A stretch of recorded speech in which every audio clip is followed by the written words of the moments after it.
Most of us carry quiet questions about responsibility. How much am I supposed to notice? How much am I supposed to carry? When have I done enough? Where does my responsibility end? We may never say those questions out loud, but sometimes we live as though we are searching for the boundaries. We want to be kind, but not overwhelmed. We want to care, but not be consumed.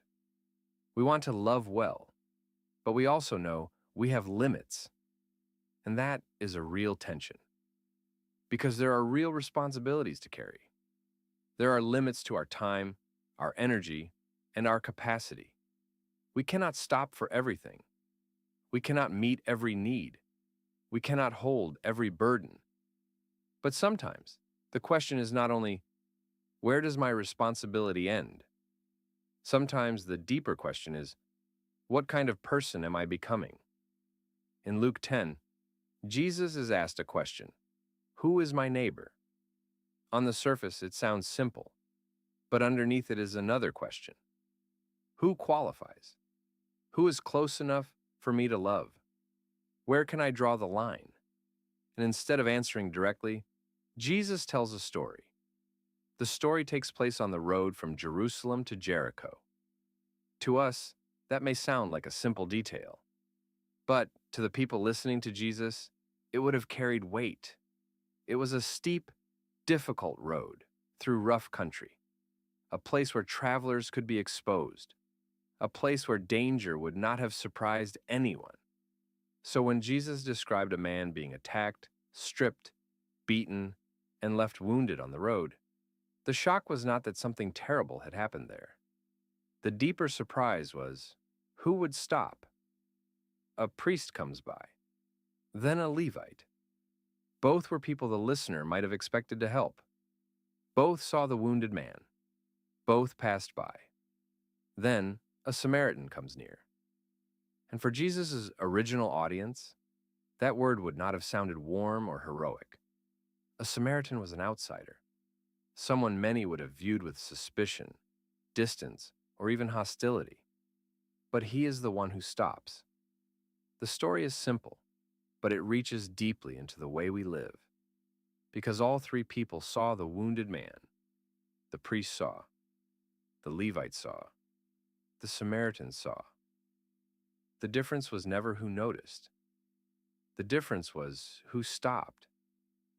That is where the parable becomes a mirror. Not a mirror meant to shame us, but one that gently asks us what we do with what we see. Because seeing is not only about eyesight, it is about attention. It is possible to look at someone and still miss them, to hear their words and still hurry past their pain, to be near a need and never really become present to it. Life can make us efficient, but efficiency can make us unaware. We learn how to move quickly. We learn how to answer messages while thinking about something else. We learn how to pass through a day without being fully present in any one moment. And slowly, if we are not careful, people become background. The person serving us, the neighbor we barely greet, the family member who seems quieter than usual, the friend who keeps saying they are fine, the stranger who is moving slower than we would like. Compassion begins when someone stops being background.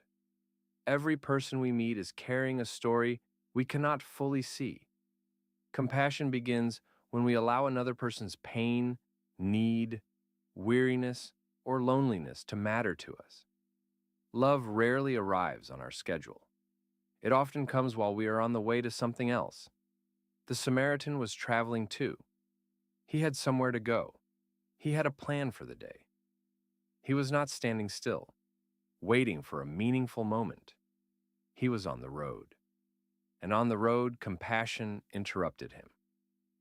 That is often how love works.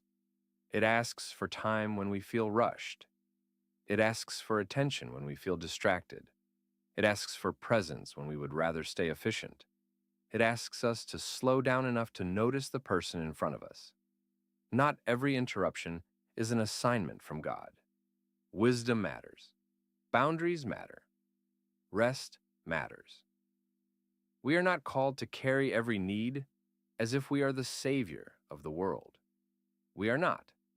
But we are invited to become people who are interruptible by compassion, people who can pause long enough to listen, people who can notice when someone seems alone, people who can offer kindness without needing it to be dramatic, people who understand that small acts of mercy may mean more than we realize.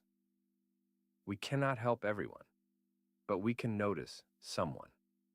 That sentence can bring relief, because the needs of the world are too heavy for any one person to carry. If we look at everything all at once, we may become overwhelmed and do nothing. But Jesus does not ask us to become everywhere. He teaches us to become present, present to the person in front of us, present to the moment we are actually in, present to the small opportunity for love that may be easy to overlook. Sometimes compassion looks like stopping to listen without rushing to fix. Sometimes it looks like sending the message you have been meaning to send. Sometimes it looks like being patient with someone who is moving slowly. Sometimes it looks like asking one honest question and staying long enough to hear the answer. Sometimes it looks like making room for a child's story, a friend's grief, a neighbor's need, or a stranger's humanity. These moments may not look large.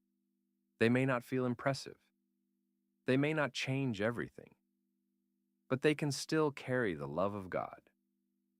We often measure our day by what we accomplished. God may also measure it by whom we loved. That does not need to become pressure. It can become an invitation to move through the day more gently, to hold our plans with open hands, to leave a little room in our attention, to ask God for eyes that see people, not just tasks. Because compassion begins with attention, and attention is one of the quietest forms of love. At the end of the parable, Jesus returns to the original question, but he does not answer it the way it was asked. The man had asked, "Who is my neighbor?" He wanted Jesus to define the limits of love, but Jesus quietly redefines the question. He asks which person became a neighbor to the wounded man. Jesus moves the question away from, "Who deserves my love?" and he turns it towards something deeper. What kind of person am I becoming? Am I becoming someone who can stop? Someone who can see? Someone who can be moved by mercy, even when it interrupts the plan?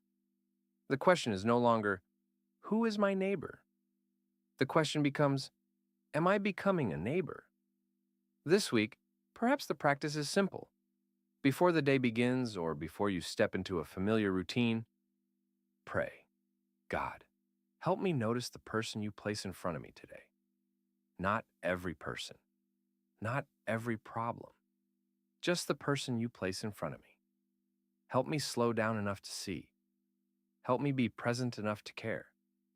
Help me love without needing the moment to be convenient."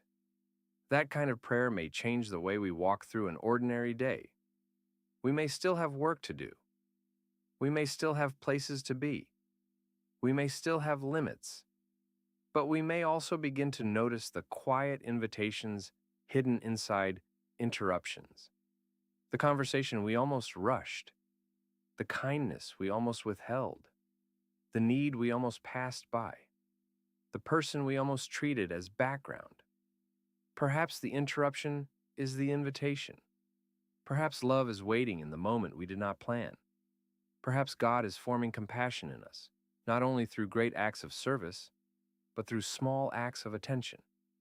A pause, a word, a listening ear, a patient response, a quiet kindness.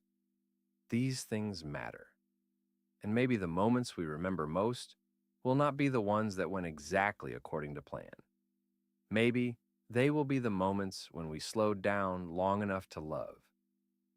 You do not have to change the whole world today, but you can become the kind of person who notices, the kind of person who stops, the kind of person whose plans leave room for compassion. And perhaps that is where love has been waiting all along.